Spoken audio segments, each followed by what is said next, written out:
الله من الشيطان الرجيم بسم الله الرحمن الرحيم الصلاة والسلام على أشرف الأنبياء والمرسلين وعلى آله وأصحابه ومن تبعهم بإحسان إلى يوم الدين.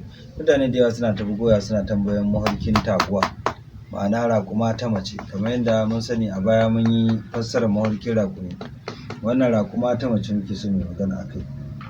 Ga abin da Imamu Muhammad bin Sirin ya faɗa a cikin littafinsa Tafsirul Alam shafi na 258. Ya ce ita taguwa ko a ce raƙuma ta mace wata mace ce ko kuma shekarar da ake ciki ko wata itaciya mai amfani ko kuma wani jirgin ruwa ko wani dabino ko wani ƙunna cinikin duniya, to za a samu in mutum ya mafarki raƙuma ɗayan abubuwan nan guda wajen 6 ko 5 za su tabbata.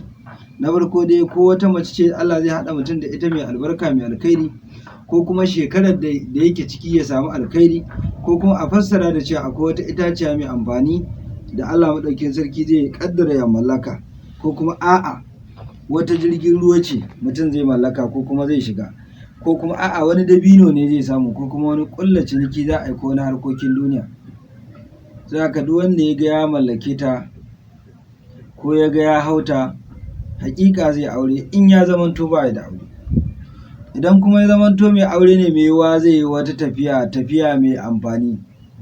In ba haka ba ko zai mallaki gida ko wani gona ko wata galla, ma'ana wani abu da zai rika jawo masa amfani, ko ya sai babur ɗin hawa ko ya sai mota hawa, abin nan mota ta haya, ko ya sai babur ɗin haya ko wani abu makamancin wannan wanda yake zai rika gawo mai galla. Su malamai an ce galla sun sani, ko wani abu makamancin wannan.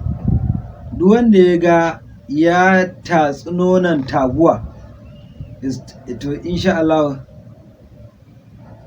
a istagalla shi ma zai samu wani abun amfani, ma'ana zai samu wani abu da ya rika kawo masa kuɗi, ko ya sai ƙila a daidaita, ko ya sai mota ta haya ko wani abu makamancin wannan. Zai samu fa'ida kwatankwacin yadda ya mallaki raƙuma yake iya tatsan nonon ta ya saida. Idan ya ga yana shan nonon raƙumar ta baki, to haƙiƙa zai samu kaskanci a rayuwarsa. Saboda haka nonon raƙuma dai a taƙaice alkhairi ne, kuma ita kanta raƙuma alkhairi ce, amma duk wanda ya ga raƙuma majahuliya, ma'ana wadda bai sani ba, kuma ya ga yana tatsan nononta a cikin masallacin juma'a ko a cikin masallacin kamsu salawati ko a rihaba ko a wani wuri da ake shuka, to lallai hakika wata shekara ce za ta bayyana mai amfani ga mutane.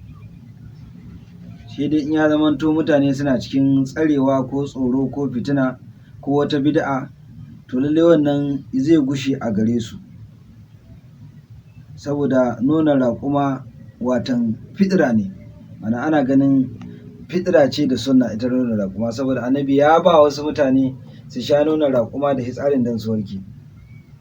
Saboda haka raƙuma wani lokacin ana fassara ta mace ce balaraba ko mai ɗaukaka kuma kyakkyawa, za a haɗu da ita. Naman raƙuma ko raƙumi in dai nunanne ne arziki ne na halal, ko kuma cika alƙawari da aka yi. Kullum ɗami kana hilal libani Isra'ila illa ma harrama Isra'ilu ala nafsihi, cikin Ali Imran aya ta 99. Wallahu a'lam.